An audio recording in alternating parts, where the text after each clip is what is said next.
Dia tengah recording lama sikit. Iman Nina, sekejap. Siapa ni Hazika? Shit. Subhanallah. This one. Okay, bismillahirrahmanirrahim. Okay, boleh mula ke Amsyah? Bismillahirrahmanirrahim.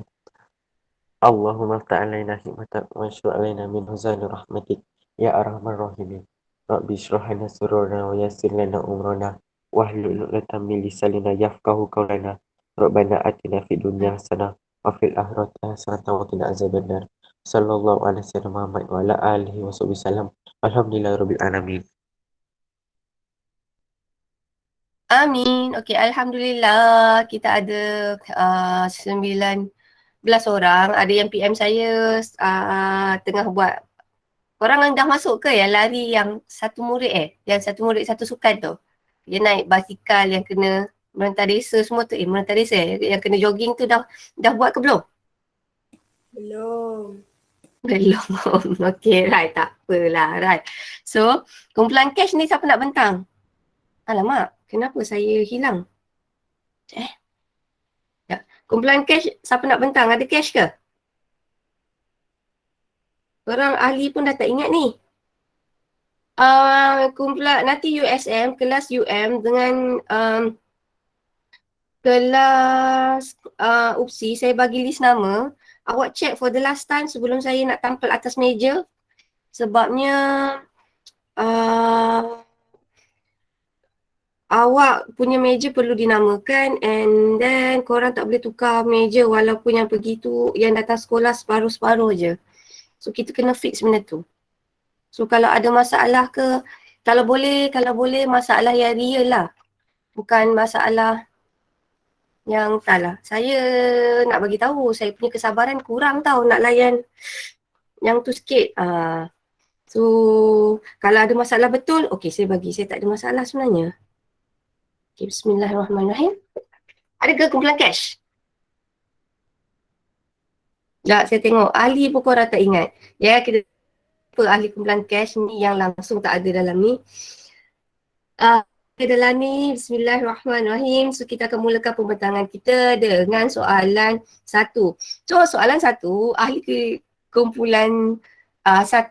Untuk soalan 1, kita ada cash, kita ada Alisa, kita ada Iman, kita ada Fakrul. So, siapa nak bentang?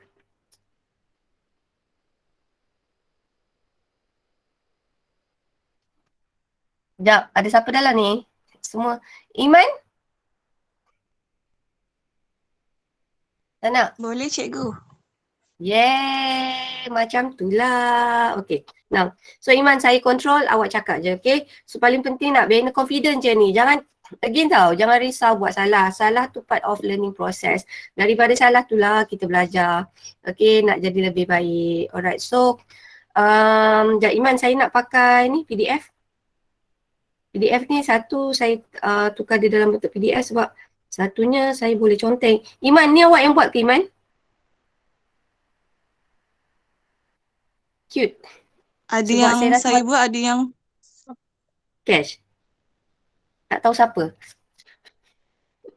Okay. Alright, tak apa Iman. Okay, so kita mulakan. Relax je. Saya tahu dia punya online ni kadang nervous dia nak bentang tu lain macam sikit kan. Tapi awak relax je. Bayangkanlah benda yang awak suka, kucing ke, bunga ke kan dekat depan awak. So bismillahirrahmanirrahim. So Iman mulakan untuk soalan nombor 1. okay. Soalan nombor 1, Raja 1 menunjukkan satu sel haiwan yang dilihat di bawah mikroskop elektron. Okay, soalan A, dalam Raja 1 namakan komponen sel yang berlabel X dan Y. X tu jaringan endoplasma kasar, Y tu membran nukleus. Untuk BI, namakan satu contoh sel haiwan yang mempunyai banyak komponen Z. Jawapannya sel sperma. II, nyatakan peranan Z dalam sel yang dinyatakan di satu BI. Jawapannya, peranan Z dalam sel yang dinyatakan ialah membekalkan tenaga kepada sperma untuk berenang menuju ke tiuk falopio. Untuk II3, apakah yang akan berlaku kepada suatu sel jika komponen Z tidak berfungsi? Jawapannya, suatu sel tersebut akan lemah untuk bergerak dan kualitinya rendah. Untuk C, namakan satu komponen yang wujud dalam sel tumbuhan saja. Jawapannya kloroplas. Alright, okay, itu saja kan? Sekejap, bismillahirrahmanirrahim. Okay, Ha-ha. Jimmy masuk. Okay, so soalan ni dapat, sekejap kita tengok ada berapa markah sepatutnya? Dua, tiga, tujuh Saya termis satu soalan Okay, so total dia kat sini, jom kita tengok kat sini. Soalan nombor satu dapat dua markah. So tahniah. Soalan nombor dua, namakan contoh sel yang ada komponen Z adalah sperma. Ada tak contoh lain? Ada tak contoh lain yang ada banyak komponen Z ni, yang ada banyak mitokondria ni? Z ni mitokondria. Apakah contoh-contoh sel lain selain sel sperma yang ada banyak mitokondria? Ada tak contoh Otot. lain? Yes, very Sel good. otot. Kita ada very good, sel otot. Yang banyak kena buat kerja. Ataupun kadang-kadang kalau awak perasan kalau kat tumbuhan biasanya sel-sel yang aktif menjalani mitosis. So apakah nama sel yang aktif menjalani mitosis? Kita ada dua jenis sel, yang sel muda, sel kekal. Sel muda tu juga dikenali sebagai apa? Sel muda menjalani mitosis. Apakah nama sel itu? Dia start huruf M juga. Muda, mitosis. Okey, Zarfan masuk. Namanya adalah sel meristem. Okey, now peranan Z. Okey, dalam sel dinyatakan membekalkan tenaga. Okey, yang ni maybe dekat dalam skema jawapan awak dia guna perkataan membekalkan tenaga, tapi membekalkan tenaga ni dia tak tepat tau. Dia in English we call as supply, tapi the right word, ingat tak saya kata yang sekarang kan penandaan tu dia dah lebih strict kan. Kita tak boleh cakap membekalkan tenaga. Kita kena cakap dia apa sebenarnya? Menjana. Yeah, menjana tenaga. So, kadang-kadang masalah dengan bio ni awak kena careful. Sometimes dia punya answer skema jawapan kat belakang, sometimes dia adalah skema yang lama. So basically kadang-kadang yang baru ni dia kena strict. So itu yang tricky dia satu. Tu yang bila korang buat jawapan and then saya kena tengok balik. Sebenarnya awak belajar, saya pun belajar. So bahayanya bio, kenapa bio ni susah sikit nak skor dapat A+ adalah disebabkan bahasa kita ni mesti kena spesifik. Sebab kan bahagian kita adalah untuk bahagian doktor. Kalau doktor tu salah potong salur darah mampulah kan. So kita punya bahasa tu betul, mesti betul dan juga tepat. Okay. Now, dekat sini tak ada masalah. Ini kumpulan Iman dapat satu markah je tau Iman. Sebab bahagian dia salah dekat sini. Kemudian, apakah yang dekat sini kan? Apakah yang berlaku kepada suatu sel jika komponen Z tidak berfungsi? So, suatu sel itu akan lemah untuk bergerak dan kualitinya rendah. Very good. Okey, namakan satu komponen yang wujud dalam sel tumbuhan saja. Selain kloroplas, apakah dia? Ada tak struktur lain yang ada dekat sel tumbuhan saja tapi tak ada dekat sel haiwan? Ni cantik ni. Dia ada dua sebenarnya. Satu kloroplas kali hijau. Satu lagi yang memberi bentuk yang tetap. Apakah itu? Dinding sel. Yes, dinding Dinding sel. sel. Very good. Okay, thank you so much Iman. So kita terus dekat kumpulan kumpulan Adlin, kumpulan Fatia. Saya tak sempat tahu nak tukar dia dalam bentuk PDF. Masak pun tidak, tapi tak tahulah apa yang saya buat ni tadi kan. Dia kalau dia tak dalam bentuk PDF tu saya susah sikit nak conteng. Canva je Right. Okay. Now, so siapa nak bentang? Saya. Ya, okay Syaz. Okay, mulakan Syaz.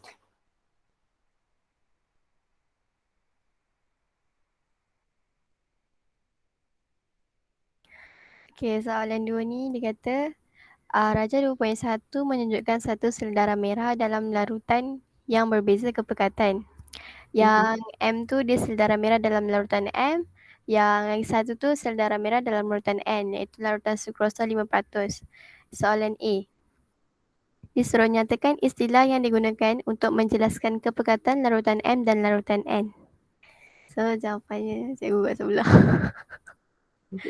Jawapan larutan M tu larutan hypotonik, manakala larutan M tu larutan isotonik. Okey. Okay, soalan B pula dia kata, nyatakan satu contoh larutan M. Jawapannya air suling. Okey.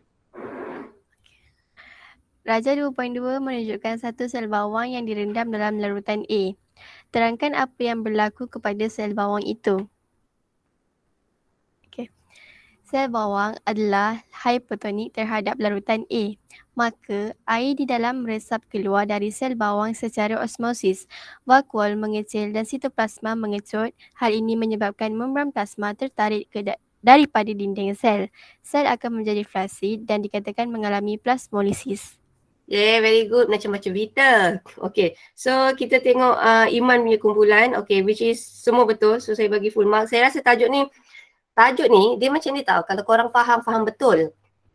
Kalau korang tak faham betul. Okay, so saya ambil yang kumpulan cash tu bukan pasal apa tahu. Sebab yang ini je yang saya dah tukar dalam bentuk PDF. So, saya senang sikit nak conteng. Okay, saya minta maaf tau.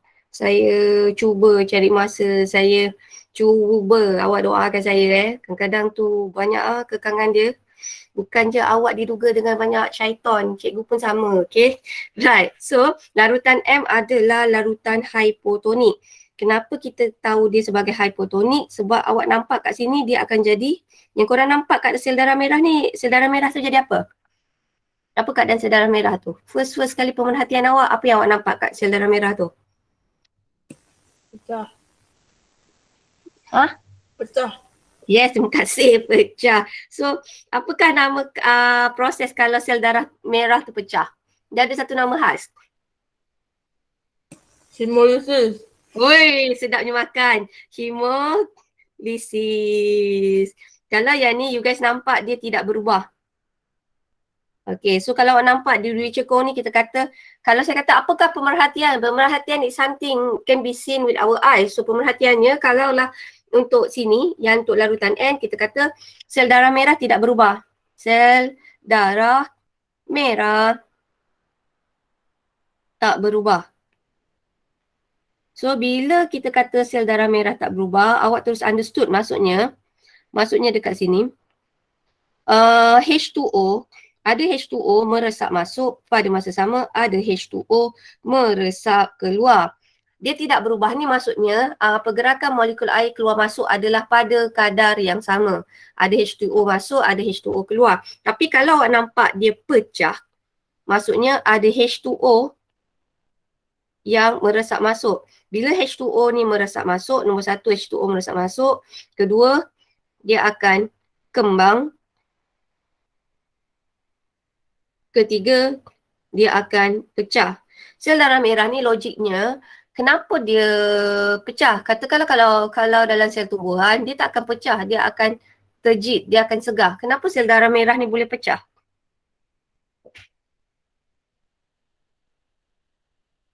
Kenapa sel darah merah kita tak segah macam sel tumbuhan? Kenapa sel darah merah kita boleh pecah? Asal boleh pecah?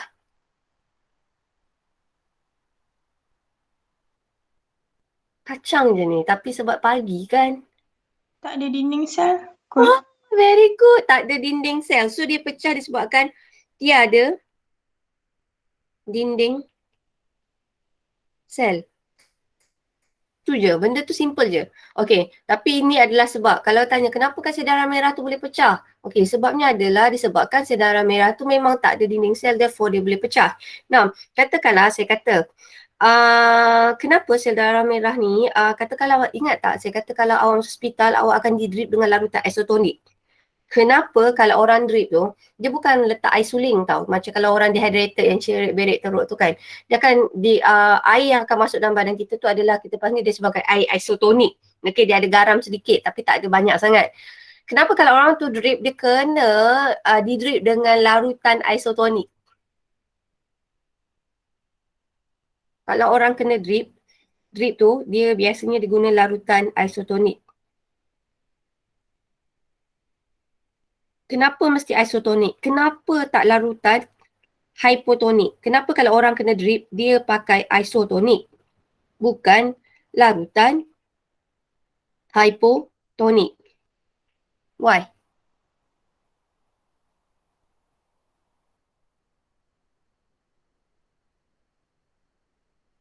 Dia punya jawapan dekat sini je. Saya nak bagi awak 3 pagi ni. Saya rasa pagi ni semua orang macam baru bangun. Ada yang saya rasa baru buka mata. Tantah korang tengah terbaring.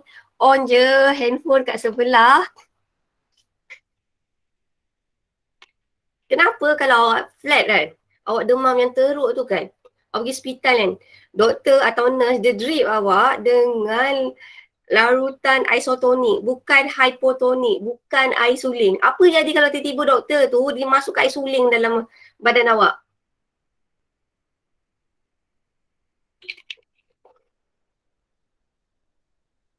Apa jadi? Dia letak air suling. Awak tengah flat, awak tengah demam yang teruk, sampaikan badan awak kurang air, kita panggil dehydration. Lepas tu doktor tu, dia pergi drip awak dengan air suling ataupun larutan hypotonik. Apa jadi dekat sel darah merah awak? Pecah. Apa? Pecah. Pecah. Very good. Sebab tu, dia akan drip dengan larutan isotonik. Kenapa doktor dengan nurse dia drip awak dengan larutan isotonik? Apa kebaikannya kalaulah kita dehydration, doktor drip kita dengan larutan isotonik, which is dalam larutan itu ada sedikit garam. Why? Apa kaitan dengan sel darah merah? Sebab larutan isotonik ni dia air yang masuk dan keluar tu sama ke? Betul. Dia, so therefore sel darah merah kita bentuk dia macam mana?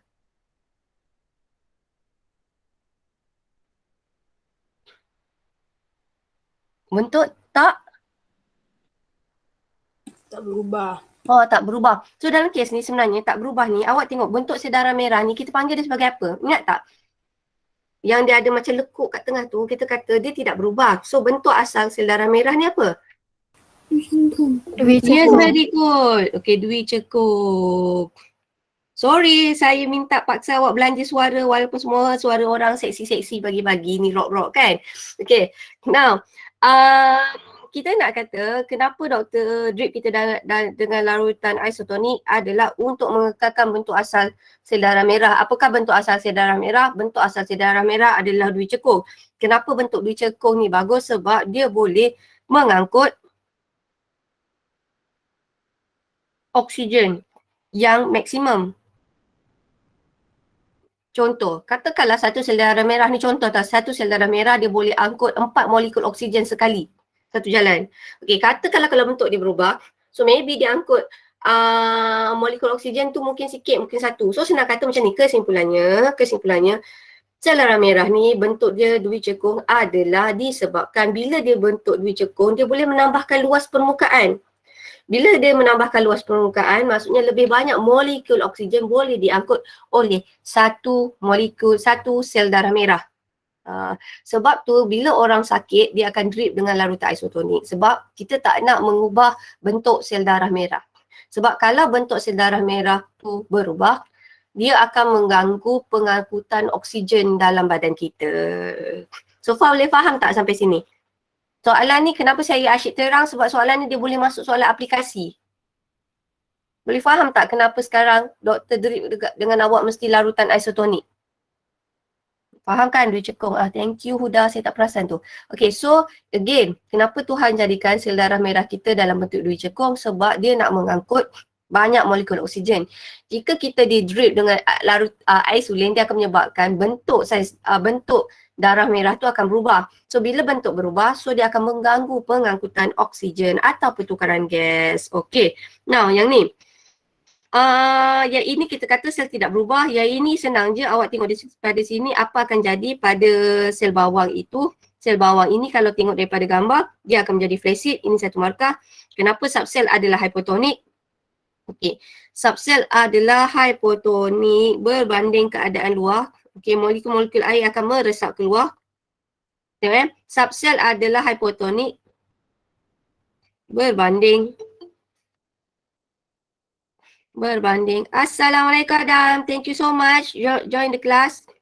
Okay, so kita nak kata subsel adalah hypotonik berbanding larutan A. Okay, macam ni tau. Saya bagi awak perkataan yang cantik sikit.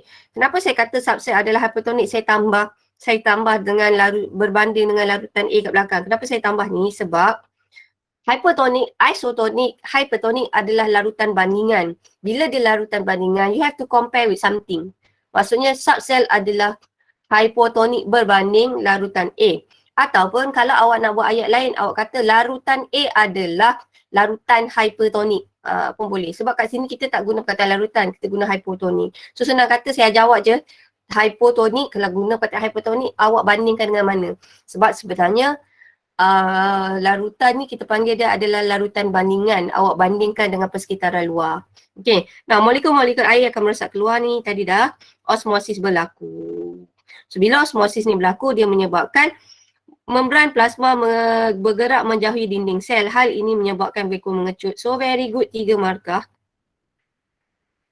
Ni air suling, very good. Ini adalah 2 markah. So, tahniah. Okay, so lepas soalan 2, Adlinda, Husna. Okay, yang ini saya bincang malam nanti Ini saya bincang malam nanti. Yang ini pun saya bincang malam nanti sebabnya saya dah bincang dengan kelas UM. Okay, this one saya nak betulkan sedikit je. Saya nak betulkan sikit. Kalau korang nak betulkan. Saya rasa korang tengok skema jawapan tau. Which is tak salah tengok skema jawapan. Tapi korang, you have to be smart. Okay, kalau kat sini membentuk bivalent, ada yang, okay, korang kata apakah yang berlaku pada fasa ni berlakunya pindah silang. Saya rasa dekat skema jawapan tu dia kata adalah pindah silang. Tapi, ikut logik saya macam ni. Meiosis ada 2 kan. Satu adalah meiosis 1. Satu lagi adalah meiosis 2. Okay, now kita tengok. Dalam meiosis 1, first yang berlaku ni adalah profasa. Profasa 1. Masa profasa 1, kalau lah awak nampak dekat sini, GG ni belum terbentuk sempurna. Okay. Kalau yang ini Pak Mat, awak ingat kalau meiosis, kita ada meiosis 1, kita ada meiosis 2. Dalam meiosis 1, kita ada Pak Mat. P-M-A-T. Pak Mat 1, 1, 1, 1. So, lepas P, M. Okay. So, awak tengok dekat sini. Okay, metafasa. Dalam metafasa 1, you guys tengok kat sini. Okay. Gentian gelendong. Ini adalah gentian gelendong. Gentian gelendong GG ni, dia dah terbentuk dengan sempurna.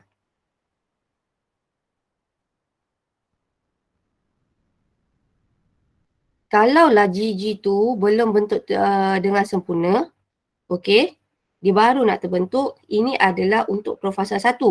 Okey, keyword untuk profasa 1. Dalam profasa 1, apakah yang berlaku paling penting? Awak ingat dia punya keyword je. Keyword dia ada kromosom homolog, KH, akan mengalami sinapsis, membentuk bivalent atau tetrad.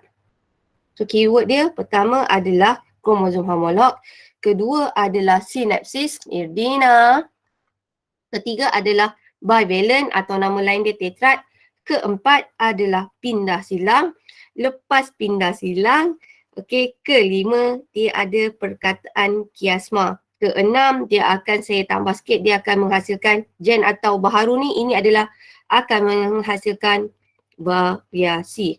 So ingat, dalam profasa 1, kejap. Okay. Dalam profasa 1, ada 5 kata kunci yang you guys kena ingat. Pertama adalah KH, kedua adalah sinapsis, ketiga adalah bivalent, keempat adalah pindah silang, kelima adalah kiasma. Pindah silang menyebabkan pertukaran bahan genetik ataupun kita panggil sebagai variasi. Okay, baik. So, awak teka dalam Rajah 1, Rajah 5 ni, saya bagi 2 pilihan je. Profasa ke, Profasa 1 ke atau Metafasa 1?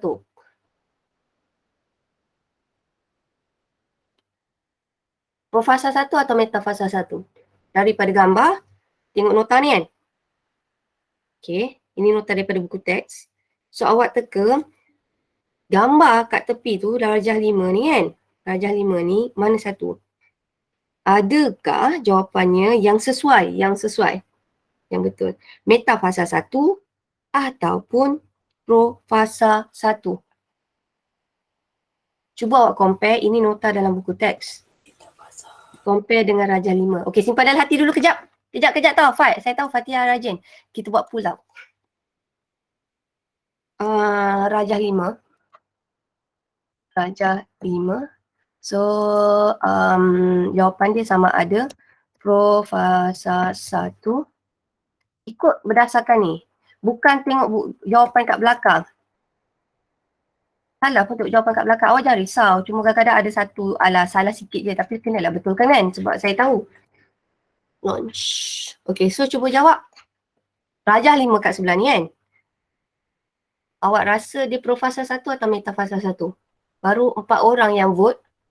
Lah vote lagi. Pagi-pagi Korang nak makan. Ada air kopi kat tepi tu.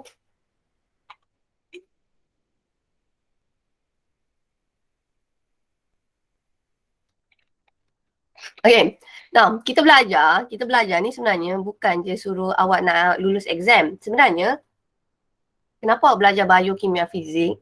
Walaupun kadang-kadang contohnya saya ambil AdMaths kan. Awak kata, apalah, kenapalah aku belajar AdMaths ni? Bukannya aku guna, aku pergi kedai, aku pergi Tesco, bukannya aku guna AdMaths. Atau tak kenapa awak belajar? Awak belajar AdMaths, awak belajar Maths, awak belajar Bio, awak belajar Fizik, awak belajar Kimia. Actually, kita belajar ini awak adalah aliran STEM. Ingat tak budak form 3 baru kena dapat taklimat aliran STEM hari Rabu Selasa, Isnin. Apakah yang dimaksud sebagai aliran STEM? Selalu orang ingat, selalu betul orang kata aliran STEM ni bila awak masuk U, insya-Allah peluang kerja tu adalah banyak. Tapi ramai orang lupa sebenarnya kenapa awak belajar biokimia, fizik and maths. Kenapa kena pergi sekolah lah senang kata. Kenapa awak kena pergi sekolah? Adalah untuk ajar awak critical thinking. Especially kalau lah korang ambil aliran STEM, biokimia, fizik and maths.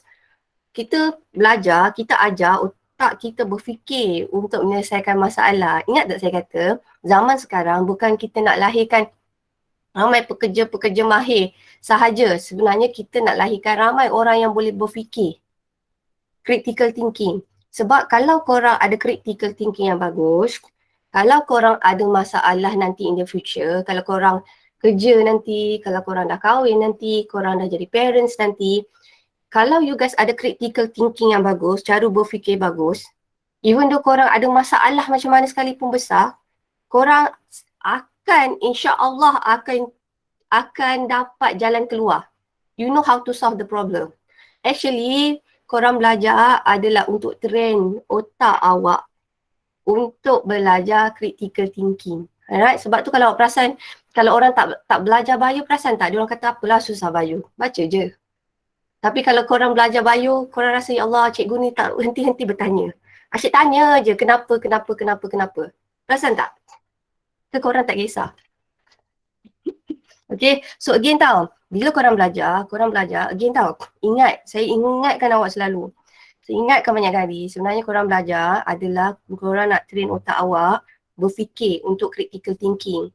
It's not all about A, it's not all about grade, it's not all about the job.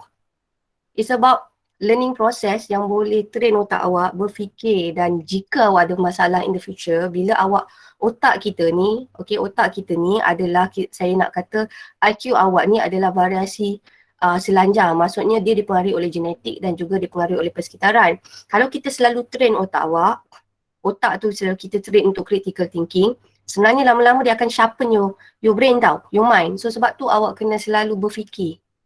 Korang main game pun berfikir, main PUBG pun berfikir. Adakah korang main PUBG, korang duduk just tunggu je? Saya rasa I don't think so. Sebab tu kadang-kadang ada orang cakap e-sport. Saya tak tahu, saya bukan main e-sport. Ada orang kata sometimes main game tu boleh sharpen your brain. I don't know, korang kena buat banyak research lah pasal benda tu. Okay, so dekat sini habis membebel, sadaqallahul azim. Okay, kita ada 25 orang yang vote, 21 jawapannya adalah metafasa. So 4 orang jawab adalah profasa. So sebenarnya kalau ikut logik saya tau, tapi dalam awak punya jawapan, skema jawapan, okay, skema jawapan awak di sini, banyak yang jawab di sini adalah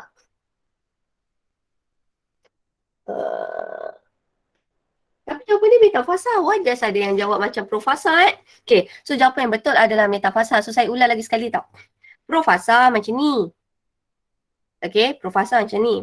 Metafasa macam ni. Metafasa menyusun di middle. Macam mana dia boleh menyusun di middle? Sebab GG ini adalah GG. GG ni dah terbentuk dengan sempurna. Yang ini kita panggil dia sebagai satah khatulistiwa. Yang ini adalah kromosom KH, kromosom homolog. Kalau kromosom homolog tu dah menyusun di satah khatulistiwa, GG tu dah terbentuk. So ini adalah metafasa 1. Dalam metafasa 1, okey, yang berlaku kromosom homolog menyusun. Kalaulah yang ini pindah silang. Pindah silang ni berlaku kat mana? Pindah silang bivalent ni semua berlaku kat mana? Dekat profasa 1 atau dekat metafasa? Profasa. Yeah, dekat profasa 1. So basically USM, I say USM je. Budak UC dengan budak UM, salah awak adalah salah yang sama dekat sini. Macam ni, satu reason membentuk bivalent. Okay, kenapa jawapannya sebagai metafasa 1? Ini betul, tapi tak menjawab soalan. Yang ini adalah jawapan yang benar untuk profasa 1. Kalau jawapannya betul adalah kromosom menyusun di middle. Yang ini nanti Amsyar kumpulan Amsyar ke kumpulan Mimi? Malah nanti awak bentang kelas tambahan. Yang ni saya just conteng sebab dia adalah salah yang sama. Okay, now soalan kumpulan soalan 7. Soalan 7. Baik, alright. Nak bagi awak sharpen sikit. Soalan 7, kumpulan Husna. Ada siapa nak bentang? Tajuk ni kita belajar online ke? Ramai lah tajuk ni memang sangkut sikit. Siapa nak bentang? Soalan 7. Saya kira 5 tak ada orang bentang, saya bentang. Sebab untuk kelas UM pun hari tu kita sangkut kat sini kan. Ada siapa nak bentang? 1, 2, 3, 4. Tak ada. 5. Okay, now. So, ini adalah bab tingkatan 4. Teka bab berapa ni? Oh, sekolah saya tapi Husna buat soalan 6. Okay. Alright. Okay. So, saya bentang lah. Okay, so dekat sini bab berapa ni? Teka bab berapa ni? Bab 8. Yes, very good. Bab 8. Thank you, Radi. Okay, now Rajah 7 menunjukkan adalah organ respirasi manusia. Organ respirasi manusia dan juga ikan. So, kalau lah you guys nampak, yang ini sebenarnya kalau dia merujuk kat sini, dia merujuk kepada alveolus. Kalau sini, dia merujuk adalah kepada membran insang, lembaran insang. Rupanya insang saja ke lamela sekejap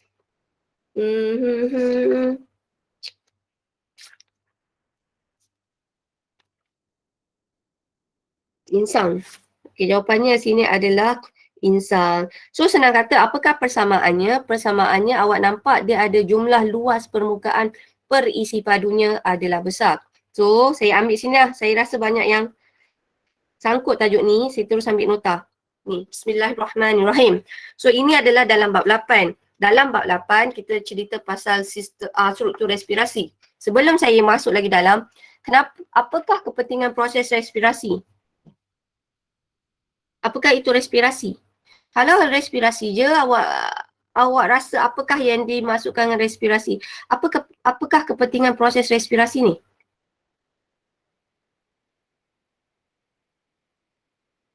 Respirasi ni, apa kepentingan proses respirasi ni? Tenaga. Yes, very good. Adalah untuk menghasilkan tenaga. Tenaga ni dia dihasilkan melalui respirasi sel. Respirasi sel ada dua. Satu adalah respirasi aerob. Satu lagi adalah anaerob. Untuk menghasilkan tenaga yang banyak, kita perlukan oksigen. Dan kita akan bebaskan karbon dioksida. So, kita nak ambil oksigen dan nak singkirkan karbon dioksida, kita perlukan struktur respirasi. Okey, so dekat sini, respirasi ni, dia adalah proses kita ambil oksigen, kita singkir karbon dioksida. So untuk ambil oksigen dan singkir karbon dioksida ini, kita perlukan struktur respirasi ataupun kita panggil adalah struktur pertukaran gas. Okay, right. Now, so kita ambil sikit kat sini. Kalaulah struktur pertukaran gas untuk serangga, namanya struktur respirasi atau pertukaran gas, okay, adalah tracheol. Tengok sini tracheol ni macam ranting-ranting. Kalau untuk serangga, ruang yang kecil tu, lubang yang kecil namanya spiracle. Lepas tu dia ada trachea, lepas tu yang kecil-kecil macam cabang tu, itu namanya adalah tracheol. Kalau untuk ikan, struktur respirasi dia adalah filamen ataupun lamela insang. Okey, kalau untuk katak dia adalah kulit dan peparu, kalau untuk manusia adalah alveolus. So kalaulah dekat sini jawapan yang paling tepat, saya tengok buku jawapan belakang, tapi saya tengok buku teks, kita ambil dekat sini jawapan yang paling tepat adalah filamen. Sebab sebenarnya dekat sini tau. Filamen. Okay, so again, apakah persamaan antara tracheol, filamen, kulit, peparu dengan alveolus? Persamaannya ada di atas tau. Persamaannya, kalau apa-apa untuk pertukaran gas, jumlah luas permukaan perisi padunya besar. Ni, nisbah jumlah luas permukaan perisi padunya besar. Kalau awak nak buat short form macam saya boleh, tapi wajib huruf besar. Okay.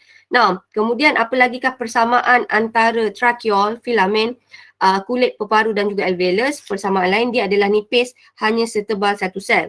So senang kata, kalau awak nampak dekat sini, ini adalah fakta dia. Okay, persamaan dia, fakta dia, dia ada jumlah luas permukaan perisi padunya besar, struktur respirasinya adalah nipis, maksudnya lamela itu nipis, alveolus itu nipis, kulit dekat katak itu nipis, peparu dalam katak itu nipis. Okay. Now, so dia punya fakta, dia punya persamaan, ciri-cirinya jumlah luas permukaan perisi padunya yang besar, kemudian nipis, kemudian lembab, kemudian banyak kapilari darah. So persamaan untuk proses pertukaran gas ada 4. Jumlah luas permukaan perisi padunya yang besar, nipis, lembab, banyak kapilari darah kecuali untuk serangga. So ini adalah ciri. Kalau dia kata terangkan ciri, so terangkan. Kenapa jumlah luas permukaan perisi padunya besar? Kerana untuk pertukaran gas yang cekap. Kenapa mesti nipis? Untuk memudahkan respirasi gas berlaku. Kenapa mesti lembab? Untuk melarutkan. Kenapa banyak kapilari darah? Untuk pengangkutan gas respirasi yang cepat. So far sampai sini boleh faham tak? Kalau dia kata nyatakan ciri, awak ambil 4. Okay, kita ada JLP, jumlah luas permukaan perisi padu yang besar, lembab, nipis, banyak kapilari darah. Fakta dia 4. Okay, now, so ini nampak, barulah kita jawab soalan. Okay. Mana soalannya? Okay, this one. So, kat sini, ni tadi saya buat ni. Okay, jumlah luas permukaan ini adalah, dia kata, kita tengok soalan kan. Ingat tak yang kita ajar pakai konsep satu. So, satu ni, ini adalah stimulus. Stimulus boleh tengok dalam rajah. A adalah arahan. Arahannya adalah nyatakan. T adalah tugasan. Tugasannya adalah ciri sepunya. U adalah upah. Upahnya adalah 2 markah. So, dekat sini dia kata, nyatakan 2 ciri sepunya. 2 ciri. Bila dia nyatakan, sebenarnya nyatakan jawapannya ni je tau. Nyata tau. Kalau dia terangkan, kalau nyata bagi fakta saja, F je. Kalau soalan tu dia kata terangkan, bagi facts and explanation. So kat sini ini adalah jumlah luas permukaan perisi padunya, ini adalah facts. Mempunyai banyak kapilari darah, ini juga adalah facts. So jawapan yang betul kalau untuk soalan ni, awak bagi yang ni je. Jumlah luas permukaan perisi padu, banyak jaringan kapilari darah. Ada tak ciri-ciri lain selain daripada dua yang saya bagi ni? Ada tak ciri lain? Ada tak ciri lain yang kita boleh terima? Kita ada 4 kan? Saya bagi 2. Apa lagi 2? Apa lagi 2? Nipis. Nipis, okey. So nipis ni, okey, saya tadi bagi keyword je kan, nipis. Apa yang nipis? Kena bercakap buat ayat panjang, struktur respirasi yang nipis. Struktur respirasi nipis. Respirasi nipis, saya ambil sini nipis dan lembab terus. Nipis dan lembab. Sekejap, jangan salah eja sebab dia memberi maksud yang lain. Saya ingat ni, P. Lembab. Alright. So far sampai sini okey tak? Pagi ni memang lemau sikit, which is boleh difahami. Okay. Right, so kita tengok soalan C. Ni dah, ni notanya ada kat sini. Tengok kalaulah jumlah luas permukaan perisi padu, awak tengok ini tracheol, sini filamen dengan lamela, sini paru berlipat-lipat, sini kulit dia ada banyak, bawah kulit tu ada banyak kapilari darah. Sini alveolusnya adalah banyak. So kita tengok untuk rokok. Merokok boleh merosakkan organ respirasi. Terangkan. Bila terang, dia mesti ada facts and explanation sebenarnya. So terangkan kesan merokok terhadap sistem respirasi. So kalau terangkan, awak kena bagi bahan sebenarnya. Fakta dia apa? Asap rokok boleh mengeringkan membran mucus. So kalau soalan macam ni, dia tricky sikit. Sebenarnya korang kena ada 2 benda untuk dapat markah. Pertama, dia mesti ada facts. Ini adalah facts. Dia pair cukup, facts, explanation, tak, baru dapat 1 markah. Nombor 2 ni, silia pada trakea tidak boleh berfungsi. Ada markah tak ni? Boleh tak kita bagi markah? Boleh tak kita bagi markah untuk statement nombor 2? Tak, sebab dia tak ada, ini adalah explanation. Tapi dia tak ada facts. So tak ada markah. So silia pada trakea ni tidak berfungsi, sebenarnya silia ni macam mana tidak berfungsi adalah disebabkan oleh asap ataupun habuk. Habuk daripada asap rokok tu, dia boleh menyebabkan silia tidak berfungsi. Kemudian nombor 3, dinding alveolus ditebalkan oleh tar sebenarnya, bukan tak. So tar ni adalah faktanya. Dinding alveolus ni ditebalkan. Ini adalah explanationnya, ini lagi panjang saya buat, menyebabkan pertukaran gas menjadi tidak efisien. So ini adalah soalan kebat. Kenapa soalan kebat? Ini adalah soalan untuk awak berfikir. So awak kena ingat, bila soalan tu dia kata terang, awak ingat terang mesti ada facts and explanation. Sebab tu bio ni sebenarnya is quite tricky. Awak rasa awak dah jawab macam cantik dah, tapi kadang-kadang susah nak dapat markah sebab bahasa tu tak cukup cantik. So ingat, terangkan mesti ada facts dan juga explanation. So far sampai sini okey tak? Okay. Right. Okay, right. So, sebelum kumpulan widat terang, okay, for this one, for the question over here, marilah saya refresh balik dalam tajuk pencernaan. Okay, ini adalah tajuk pencernaan. Pencernaan ni sebenarnya kita boleh pecahkan kepada 2 jenis tau. Satu adalah pencernaan fizikal. Satu lagi adalah pencernaan kimia. Kalaulah kita kata dia fizikal, dia tidak melibatkan enzim. Senang je nak ingat. Kalau kimia, dia melibatkan enzim. So jalan cerita dia macam laluan yang banyak sangat dia punya pit stop tau. Okay, laluan dia, pencernaan ni mesti dia mula dulu dekat mulut. Sekejap, saya nak biru. Mula dulu kat mulut. Lepas tu, dia akan pergi ke esophagus. Kemudian dia akan pergi ke perut. Kemudian saya ambil terus dia short form, dia akan terus pergi ke usus kecil. So, tengok apakah yang dimasukkan sebagai salur elementary? Salur elementary tu mula daripada mulut, esophagus, perut, usus kecil, usus besar, dubur dan organ lain. Kalau kelenjar, kita ada kelenjar ilio, kelenjar gester, usus, and then kita ada hati, pundihan pendu dan juga pankreas. Okey, ni tak ada masalah. So jalan cerita dia, proses pencernaan dia bermula dekat mulut. Macam korang tengah makan, baik korang makan sekarang. So masa mula-mula korang makan, makanan tu dia akan proses pencernaan, dia akan mula dekat mulut dulu. This is the first pit stop dia. Bayangkan sekarang korang makan nasi, dalam nasi lemak, ada ikan bilis, dengan telur mata ataupun telur rebus. Awak bayangkan tu lah 3 kan. So, awak kunyah-kunyah tu, semua makanan tu, ingat tak yang cikgu awak ke siapa kena kunyah 44 kali? 40 kali ke 44 kali? Saya tak ingat. Maksudnya kena kunyah kan. So, kat situ berlakunya pencernaan mechanical atau fizikal. So, dia melibatkan mengunyah, senang kata, kenapa mengunyah ni penting? Dia nak tukarkan daripada saiz besar menjadi saiz kecil. Butiran yang kecil. Dan dekat mulut awak ada ileo. Dalam ileo, dia ada kelenjar ileo. So dekat mulut awak ni, dekat mulut, dia boleh cernakan satu jenis makanan je, which is karbohidrat.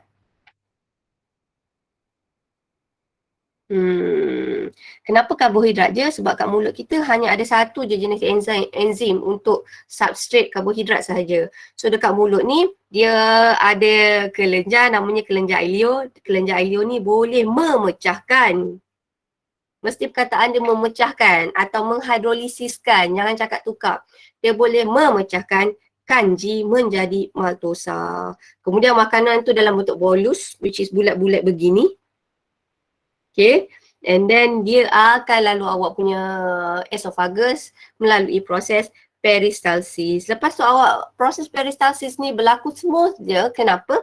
Sebab dia ada mucus. So bila ada mucus, so makanan dalam bentuk bolus tu dia smooth je boleh pergi daripada mulut pergi ke perut. Okay, so ini semua kalau awak tengok, kalau dia tak ada melibatkan enzim, kita kata ini adalah pencernaan fizikal ataupun mekanikal. So ingat, flow dia pertama, pit stop dia pertama adalah mulut. Kemudian adalah esophagus. Ketiga adalah perut. Perut, awak ingat pepsin. Perut, awak, you guys ingat perkataan, ni, P dengan R. So dekat sini dia ada dua jenis enzim sebenarnya. Dia ada enzim pepsin, renin, protein. So kalau untuk perut, dia hanya untuk makanan jenis protein sahaja. Dekat perut ada apa? Dekat perut ada asid hidroklorik. Apa kepentingan asid hidroklorik? Kepentingan asid hidroklorik ini dia untuk dia adalah menghentikan tindak balas amylase aleo, membunuh bakteria dan juga sebagai medium berasid untuk pepsin dan renin berfungsi. Senang kata, untuk pH optimum. Okay, now soalan saya, perut ni dia ada asid hidroklorik. Perut ni dia terlibat dalam sistem pertahanan badan pertama, kedua atau ketiga?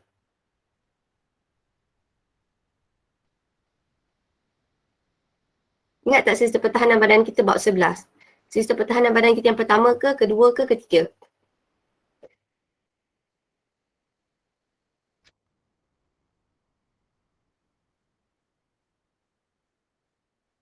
Kalau sistem pertahanan badan kita ketiga, dia dah spesifik macam korang kena cucuk vaksin.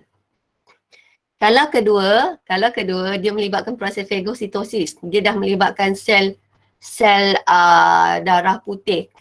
So, dia adalah sistem pertahanan badan yang pertama. Very good, Puteri. Sistem pertahanan badan yang pertama dia adalah defensif. Dia pasif. Kenapa pasif? Kerja dia kita defense, kita bertahan. So sistem pertahanan badan kita yang pertama kita ada 4. Air mata, dalam air mata kita ada lysosom, ada enzim namanya lysozim. Dia ada lysosom yang ada enzim nama lysozim.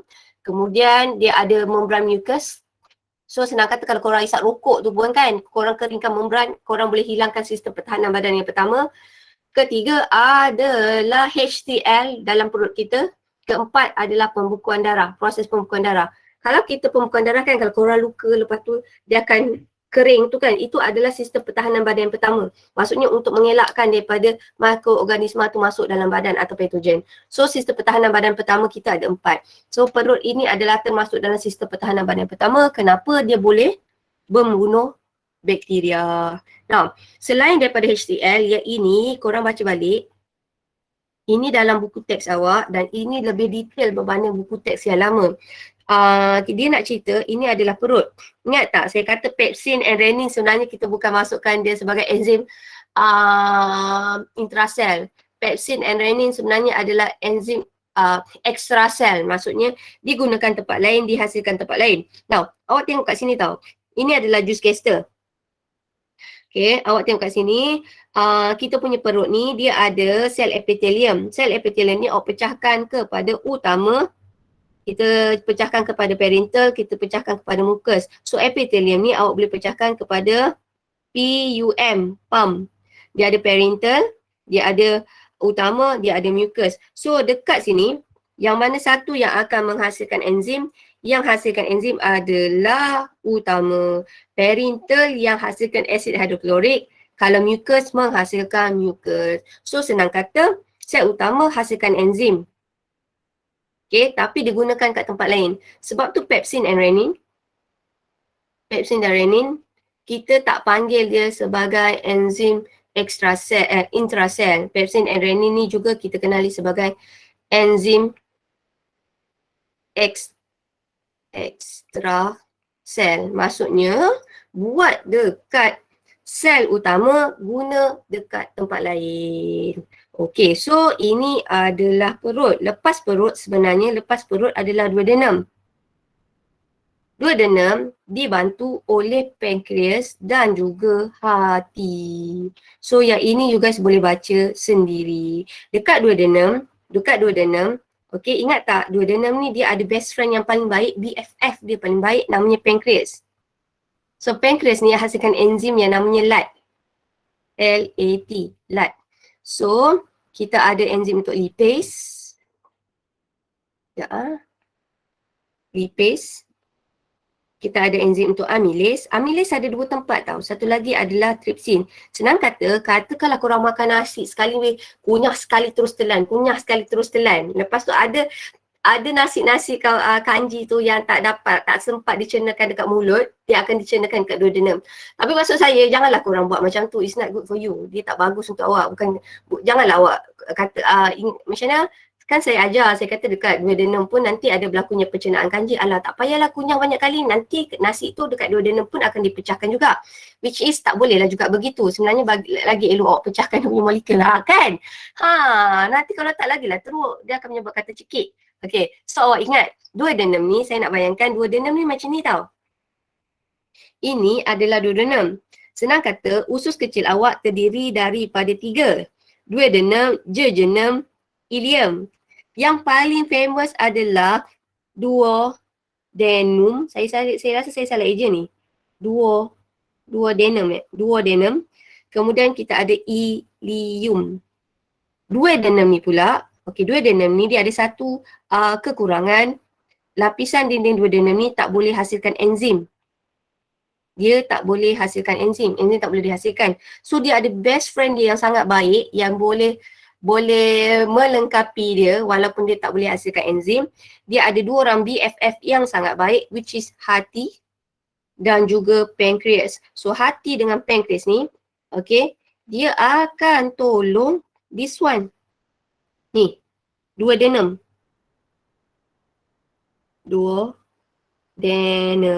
So duodenum ada 2 BFF, which is hati dan juga pankreas. Hati ni fungsinya apa? Dia membaurkan lemak. Membaurkan lemak ni kita nak bayangkan lemak tu daripada besar begini dia akan diemulsikan menjadi titisan-titisan kecil. Bila dah jadi titisan kecil barulah dia ditindak balas oleh lipase untuk menghasilkan glycerol dan juga asid lemak. Tajuk ni besar kan? Saya terang je macam ni korang rasa macam nak pengsan dah. Okay, right. So, ini adalah tajuk dia. Korang boleh tengok nota ni, korang boleh baca lagi sekali. Nanti saya cuba share nota ni. Okay, now kumpulan Widat boleh terangkan, lepas tu kita habis. Sebab dah pukul 9.56, sepatutnya korang rehat. Korang makan sambil tu korang makan. Siapa nak bentang kumpulan Widat ni? Kumpulan Widat kita ada Widat, kita ada Fakri, kita ada Aisyah. Lepas tu saya ingat, saya lupa ahli dia macam ramai, ada 5 orang kot. Widat, Fakri, Alisha, Iman dengan Aisyah. So siapa nak baca, nak bentang? Aisyah dengan Putri. Boleh? Alright, siapa nak mula dulu? Aisyah. Okay, bismillah, teruskan. Soalan nombor 8, darjah 8 menunjukkan sistem pencernaan manusia. Soalan A, namakan A lah. Soalan A, namakan organ K. Jawapannya adalah empedu. Jawapannya Lepas tu, adalah okey. Yang kedua, Organ nyatakan dia, jap. Organ dia, nama organ, tak apa. Aisyah baca dulu. Okey, teruskan. Yang kedua, nyatakan satu peranan organ K membantu pencernaan. Okey, lagi? B, yang pertama, di manakah pencernaan karbohidrat bermula? Jawapannya mulut.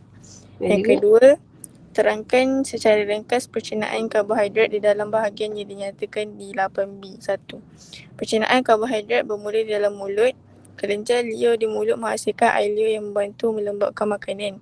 Makanan itu kemudian dikunyah sementara kelenjar air liur juga melepaskan enzim amilase air liur yang memulakan proses Kejap. polisakarida. Kejap. Sorry. Saya ada call tadi. Saya decline dulu. Okay, teruskan. Yang Lagi? memulakan proses memecah polisakarida dalam makanan karbohidrat. Okey. Amylase. Ini salah eja sikit. Okay, so saya lagi habiskan dulu. C. Allah. Sekejap. Okay, teruskan lagi sekali. Saya sebabnya, nak habiskan sikit. Okay, teruskan. Okey, C. Seorang lelaki telah menjalani pembedahan untuk membuang sebahagian daripada usus kecilnya yang terjejas akibat kanser. Terangkan kesan keadaan ini kepada pencernaan makanan dalam badan lelaki tersebut. Proses pencernaan makanan tidak dapat dicernakan dengan baik. D. Terangkan satu perbezaan dalam pencernaan protein yang berlaku di dalam L dan M. DL, Pepsi menghidrolisis protein kepada polipeptida, manakala DM, tripsin menghidrolisis polipeptida kepada peptida. Ya, very good. Okay. Saya nak betulkan ada satu kataan sikit. Okay, macam ni tau. Dia kata organ tau. Bila dia kata organ, dia sebenarnya jawapan sebenarnya adalah pundi hempedu. Kalau korang jawab hempedu tu bahan yang dihasilkan. Hati menghasilkan hempedu. Hempedu akan disimpan pada pundi hempedu. Dekat sini dia tanya adalah pasal organ. So bila organ, tengok perasan tak? Tertinggal satu kataan je. Dia dah memberi maksud yang lain. So dekat sini dia tak dapat markah hanya satu je sebab dia. Bila soalan tu dia tanya pasal organ. Kalau dia kata bahan tu hempedu. Tapi kat sini dia kata namanya adalah organ. Kita tak ada organ nama hempedu. Tapi kita ada organ namanya adalah pundi hempedu. Nyatakan fungsi K. Apakah fungsi K? Ini adalah statement general. Macam korang buat statement, kita orang kawan je cikgu. Walaupun boyfriend korang kata hanya kawan. So basically ini adalah satu statement yang general yang tidak diterima. Kenapa dia kata kat sini nyatakan fungsi membantu pencernaan. Air liur membantu pencernaan. Perut membantu pencernaan. So yang ini kita tak terima sebab jawapan ni tak spesifik. So bila kita kata fungsi pundi hempedu, awak nampak apa-apa pundi, fungsi dia adalah simpan. So dekat sini fungsi pundi hempedu adalah menyimpan hempedu.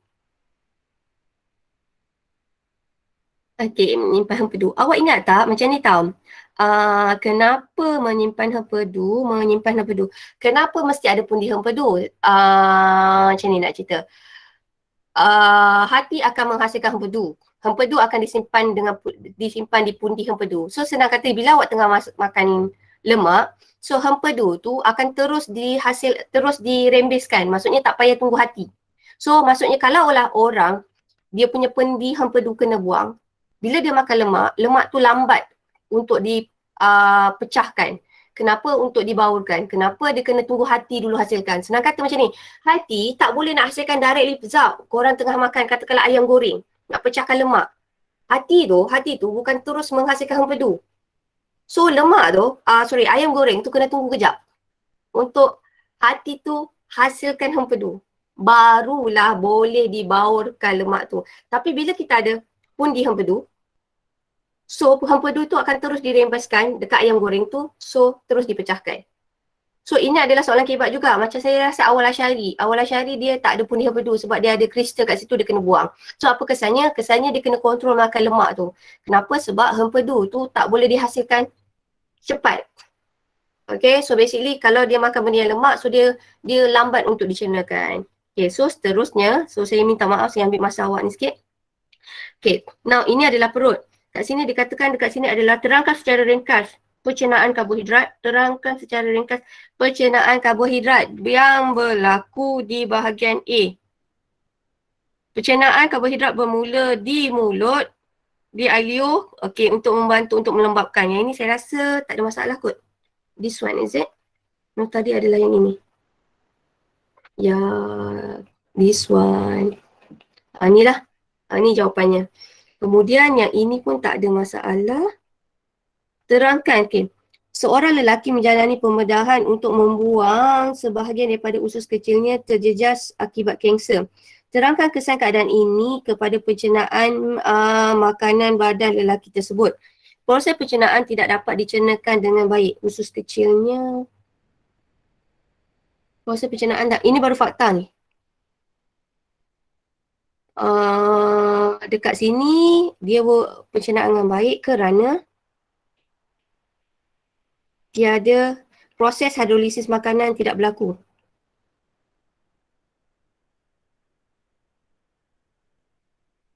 Makanan tidak berlaku. Okay, now. Terangkan satu perbezaan pencernaan protein yang berlaku di L dengan M. Ini jawapannya ada di sini. So, itu sahaja. So, do you have any question? Saya minta maaf. Okay, do you have any question? Lepas ni subjek apa? Saya kena cepat sebab ni waktu rehat.